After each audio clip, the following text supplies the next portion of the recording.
গাইবান্ধায় ফসলের মাঠে এখন আমন ধান আধা পাকা হওয়ায় আর কিছুদিন পর কৃষকের ঘরে উঠবে সোনালী ফসল।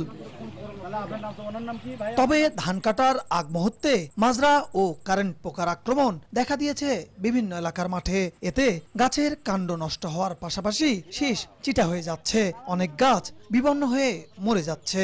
কৃষক বলছেন বিভিন্ন কীটনাশক দিয়ে কোনো কাজ না হওয়ায় দিশেহারা তারা। পোকাটা যেটা ধানের গাছে লাগে ওটা লাগার কারেন্টের মতন একবারে শুকিয়ে যায়। ওষুধ দিয়েছি, ওষুধ দেওয়ার পরও কাজ হচ্ছে না। আমরা তো ওইলে দেনা দফা করে করছি, কিছু পাইলাম না। কৃষি বিভাগ বলছে চলতি আমন মৌসুমে বৈরী আবহাওয়ার কারণে এসব পোকার আক্রমণ দেখা দিয়েছে। ক্ষতি কমাতে মাঠ পর্যায়ে কৃষকদের পরামর্শ দেয়া হচ্ছে বলে জানান সংশ্লিষ্ট কর্মকর্তা।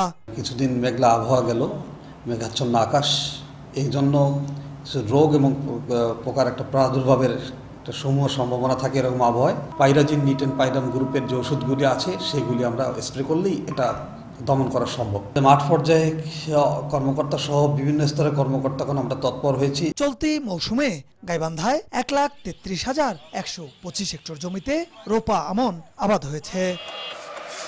বিপ্লব ইসলাম, সময় সংবাদ, গাইবান্ধা।